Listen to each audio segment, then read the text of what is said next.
para o nosso aluno com diabetes, qual o melhor horário para ele treinar e qual deve ser a alimentação aí pré e pós-treino?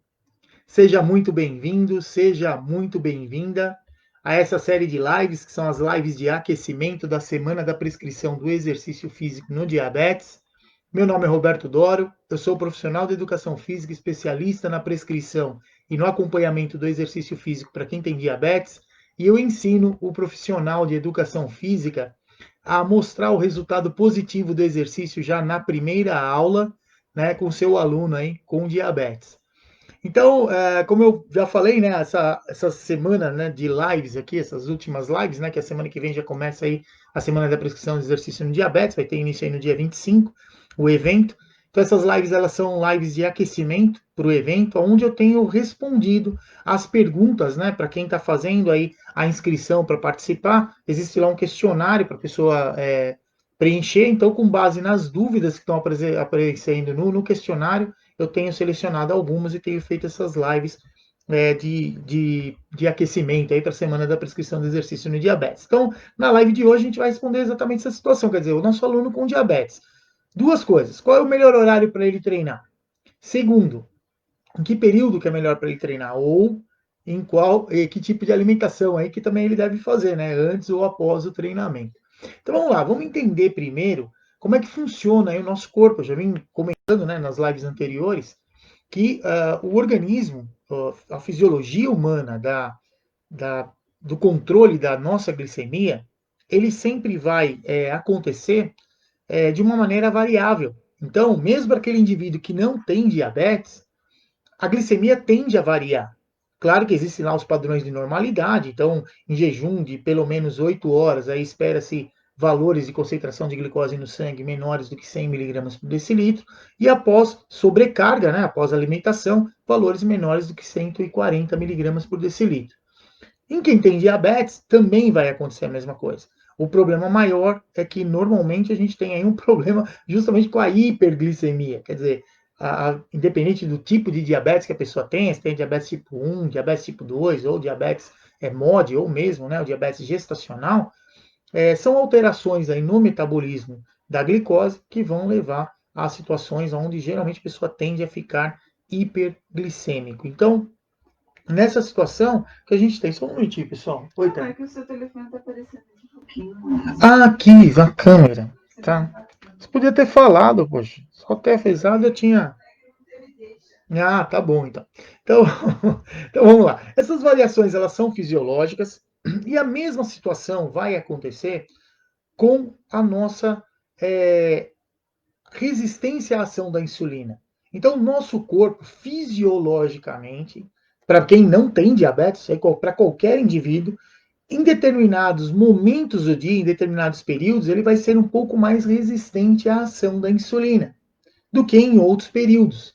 Então, por exemplo, pela manhã, quando a gente acorda, normalmente o corpo ele apresenta uma resistência maior à ação da insulina. Isso é normal, vai acontecer com quem tem diabetes e com quem não tem diabetes também, porque é uma resposta fisiológica do nosso sistema por conta da liberação de hormônios que são contrarreguladores, que são liberados durante o sono e durante a madrugada. Então, consequentemente, pela manhã, a resistência à ação da insulina ela tende a ser maior quando comparada à resistência à ação da insulina, isso aí fisiológica, no período da tarde do que no período da noite. Então, partindo já desse pressuposto, talvez você pode estar se perguntando, bom, se a pessoa que tem diabetes, principalmente quem tem diabetes tipo 2, o maior problema que ele tem está relacionado à resistência à ação da insulina. Então, pela manhã, a tendência natural é ele ter valores maiores de glicemia. Então, o melhor horário para ele treinar é pela manhã. Poderia até ser, né? Só que o que a gente normalmente observa quando a gente prescreve e acompanha ali o treinamento para quem tem diabetes. Se o indivíduo treina pela manhã, a maior parte das vezes as respostas na glicemia elas serão diferentes do que acontece à tarde ou à noite. Então quer dizer que pela manhã ele vai fazer exercício e vai ficar com glicemia mais alta do que a glicemia que ele começou? Não é para isso acontecer. Então, esse é o primeiro detalhe, né? À tarde e à noite, certamente, a tendência natural é sim diminuir a glicemia, ter essa diferença na diminuição. Agora, aonde está a diferença? Então, quando eu for treinar o meu aluno lá com diabetes, pela manhã que eu sei que a resistência à ação da insulina é maior. Eu tenho que tomar as devidas providências para, dentro da maneira que eu prescrevo o treino, o modo que eu aplico aquela sessão de treinamento, ela ter como objetivo fazer com que a glicemia dele não aumente e sim tenda a diminuir.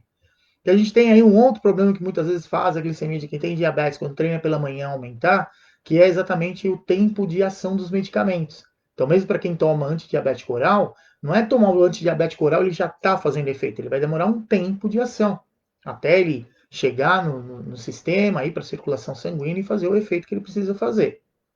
Com a insulina também não é diferente. Aplicou a insulina no subcutâneo, ela não vai fazer efeito imediatamente. Ele vai demorar um tempo, de acordo com o tipo, o análogo de insulina humana que está sendo usado, ele vai demorar menos tempo ou mais tempo para poder começar a fazer efeito. E muitas vezes a pessoa acorda pela manhã, faz o de jejum, consome lá o alimento, aplica a insulina e já vai imediatamente fazer exercício. Então, nessa situação, tem uma janela entre o tempo de ação do medicamento e muitas vezes só o exercício ele não vai ser o suficiente para manter a glicemia desse indivíduo que não ultrapasse valores aí que são considerados hiperglicemia, talvez o valor lá acima de 180 miligramas por decilitro. Mas nós, como profissionais de educação física, sim, nós temos a capacidade de prescrever o treinamento em uma situação como essa que eu acabei de descrever, garantindo que esse indivíduo, sim, tenha resultado aí do exercício, o resultado positivo que a gente espera para quem tem diabetes, que é justamente diminuir a glicemia, né? Aquela glicemia que você mede no final do treinamento, ela tem um valor menor de concentração de glicose no sangue do que a que você mediu antes de começar a treinar. Então isso é fundamental, só que aí a gente tem que ter um certo conhecimento mais aprofundado em termos de respostas glicêmicas e essa relação com a resistência à ação da insulina para garantir isso. Mas sim, é possível. Mas a pergunta qual foi? Qual é o melhor horário para treinar? A gente tem que entender que quem tem diabetes é uma pessoa que tem uma vida normal.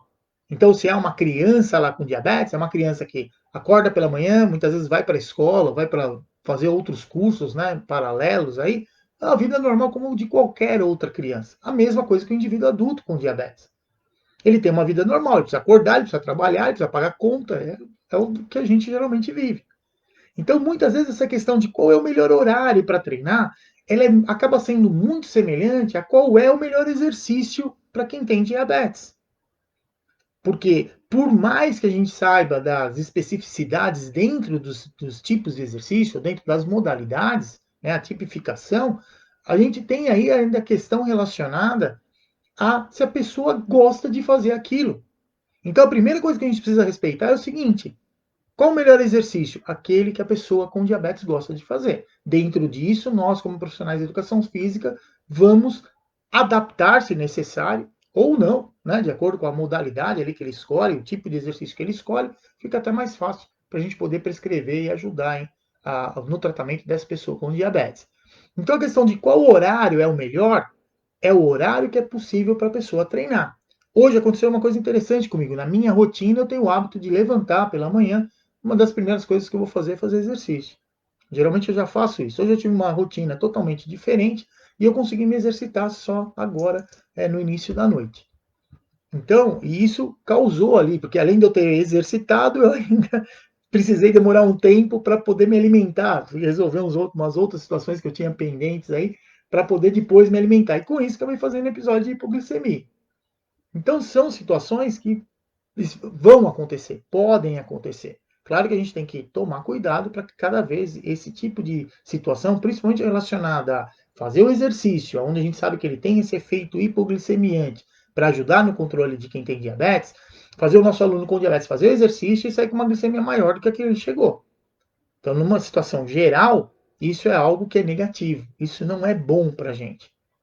Porque aquele efeito do exercício, de primeiro momento, ele já ficou meio que mascarado. A gente até pode, de repente, mas o meu aluno é um aluno condicionado fisicamente, ele vai treinar em alta intensidade, a gente sabe que em alta intensidade tem mais hormônio contra-regulador ação da insulina e que pode acontecer da glicemia dele aumentar. Sim, isso é possível, mas não vai acontecer dele ficar hiperglicêmico. Ele pode até ter um aumento no valor de glicemia, Mas a gente, como profissional de educação física, nunca vai deixar ele sair com uma glicemia no pós-treino aí de 290 miligramas por decilitro, por exemplo. Né? Isso não vai acontecer, não pode acontecer quando se tem aí um profissional que realmente entende da prescrição e do acompanhamento do exercício físico no diabetes. O detalhe é, qual o melhor horário? O horário que dá para o nosso aluno com diabetes treinar. E aí, dentro desse padrão, com essa informação que eu estou passando para vocês, quer dizer, o corpo humano ele tem diferentes momentos aí de resistência à ação da insulina. Com o seu aluno, né, seja na aula, no treinamento personalizado, ou mesmo na aula em grupo, você sabe que aquele seu aluno ou aqueles seus alunos que estão vindo treinar naquele horário, você sabe que eles têm diabetes. E aí você, como profissional de educação física, tem que entender essa relação que existe. E isso, de certa maneira, não é algo ruim para nós. Né? Por exemplo, sabermos que pela manhã tem maior resistência à ação da insulina. De certa forma, diminui o risco desse indivíduo fazer episódios de hipoglicemia. Pode acontecer? Pode. Existe o risco? Existe. Mas ele treinando pela manhã diminui um pouco o risco de hipoglicemia. Então, muitas vezes, se a aula que você dá ela é uma aula onde existe aí um exercício, o modo que é conduzida a aula, o indivíduo está fazendo, o exercício está se movimentando a maior parte do tempo, sem intervalos e com intensidade moderada, a gente sabe que certamente vai tender a diminuir mais rápido a glicemia. Então, pela manhã, o risco de hipoglicemia se expondo a uma situação dessa, um tipo de atividade assim, o risco de hipoglicemia é menor. Então, isso é algo que é interessante.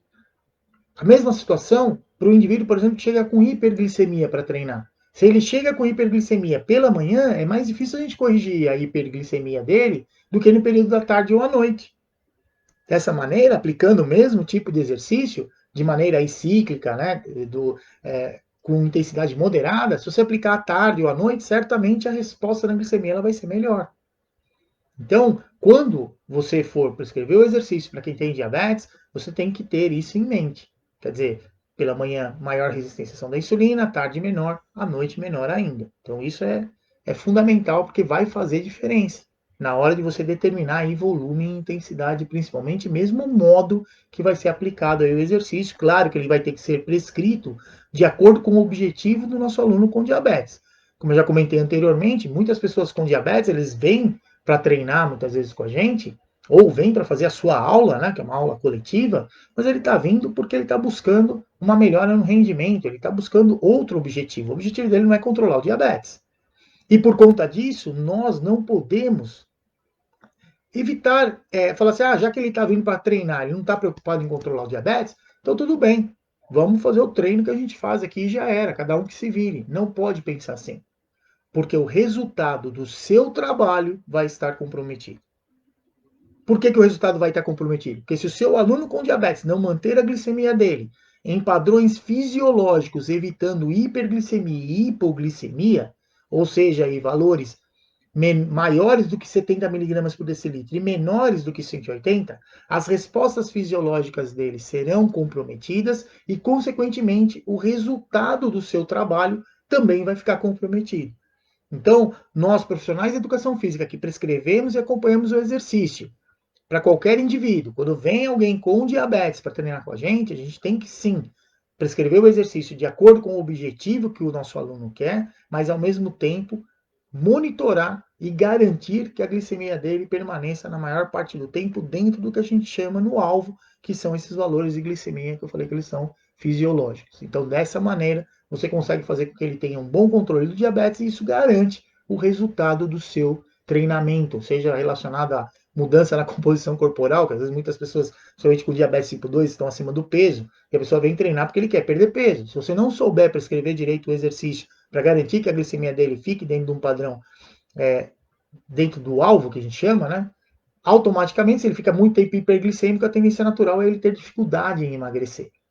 Então, são situações que sim, nós precisamos ficar responsáveis em relação a isso como profissionais de educação física, independente da pessoa com diabetes te procurar para treinar, porque ele quer ajudar no controle da diabetes ou ele está querendo outro objetivo, a nossa obrigação, quer dizer, nós como profissionais de educação física, para garantir o resultado do nosso trabalho, a gente precisa sim ficar atento e monitorar as respostas glicêmicas desse indivíduo. A outra pergunta ela estava relacionada ao seguinte: qual a alimentação que deve ser feita aí no pré-treino e no pós-treino? De primeiro momento, a alimentação que a pessoa normalmente vem fazendo.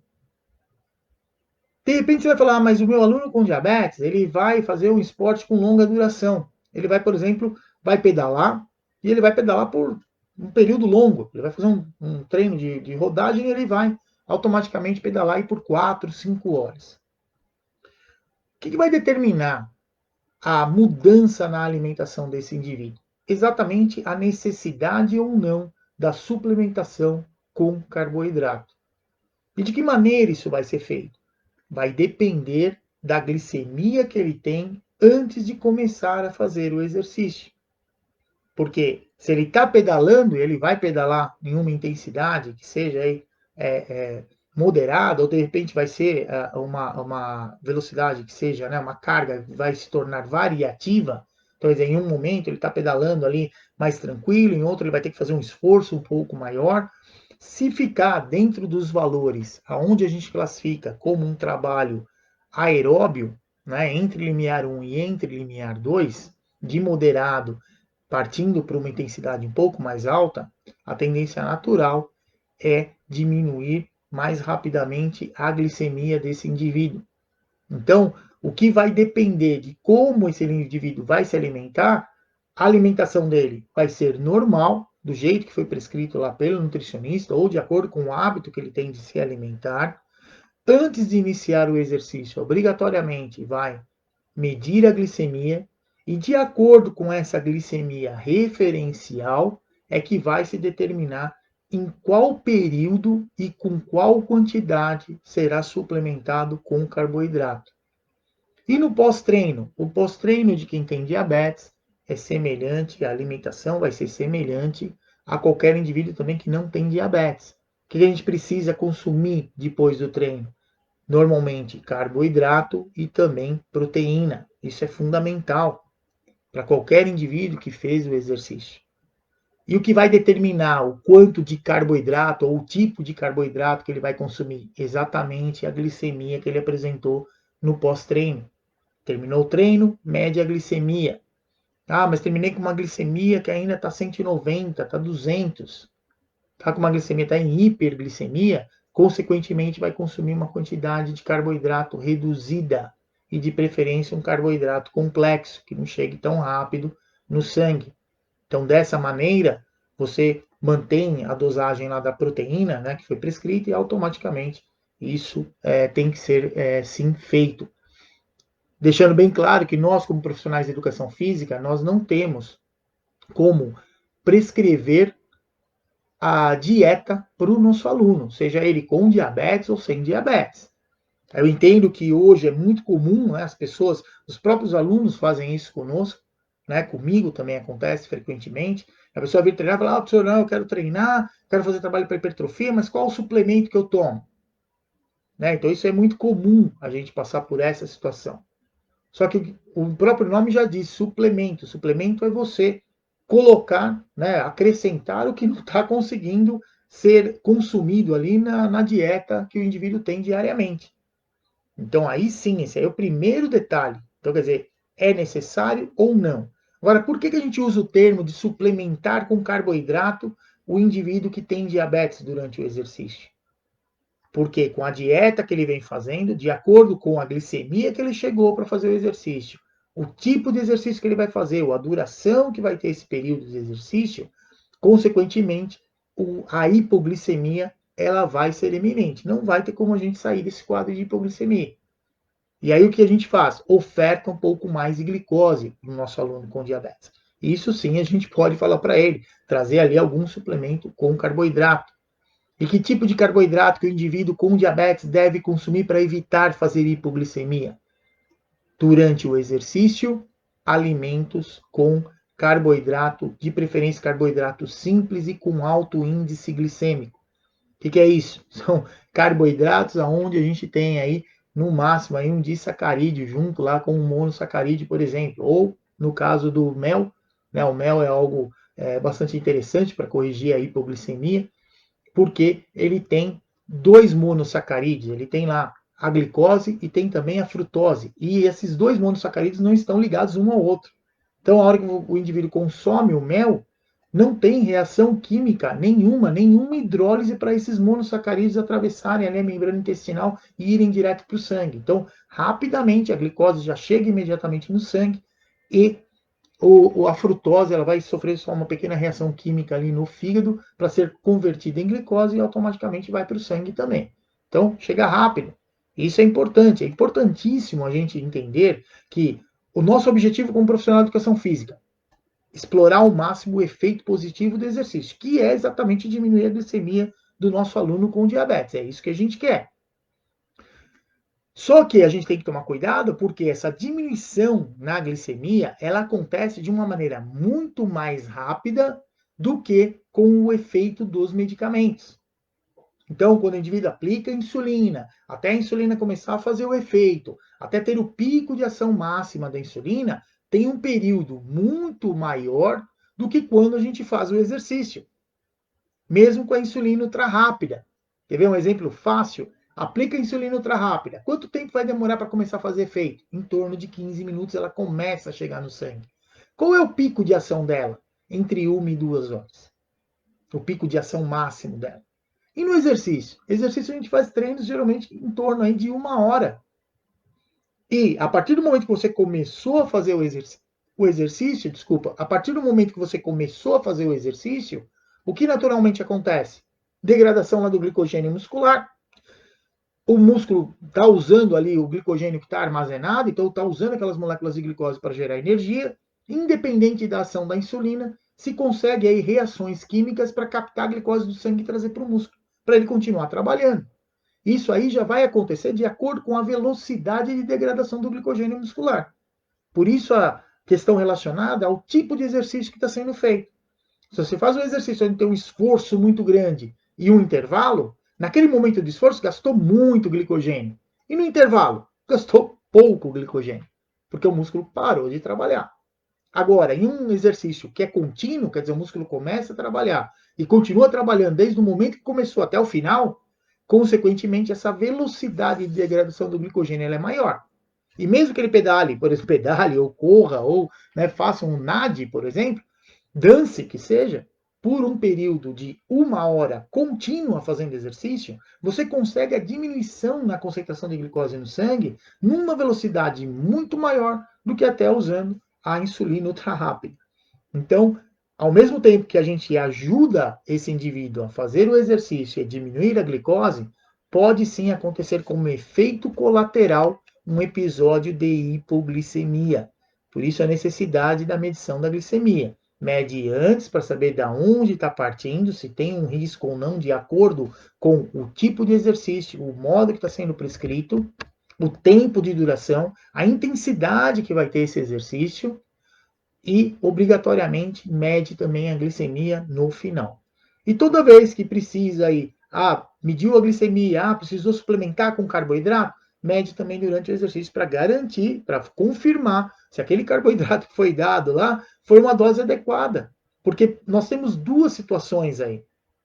Se acertar a dose, certamente no meio do exercício não vai ter nenhum problema, não vai ter hipoglicemia, vai estar com uma glicemia adequada para continuar treinando.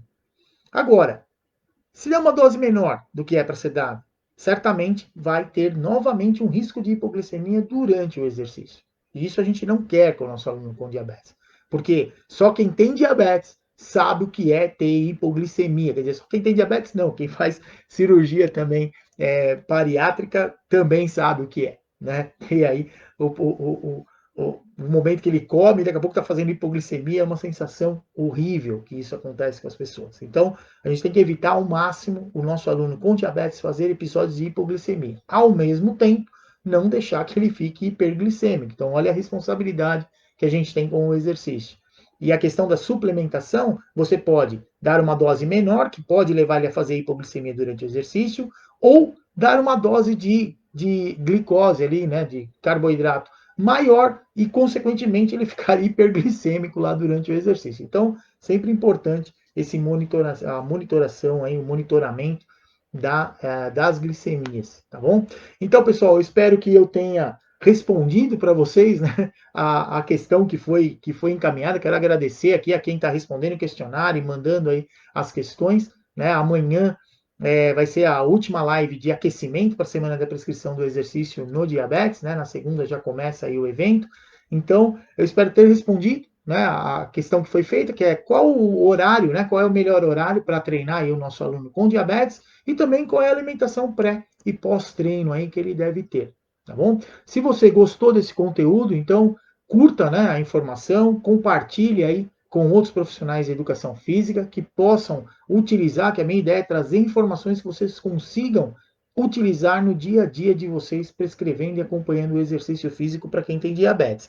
E se você está acompanhando aí pelo YouTube, curte, né, assina aí o canal, aciona o sininho, que isso ajuda também o canal a crescer e me permite cada vez mais produzir aí conteúdos sobre exercício e diabetes. Então é isso aí, vou ficando por aqui. Muito obrigado a você que me acompanhou até agora. E lembrem-se, exercício é tudo de bom para quem tem diabetes. Um abraço, até mais!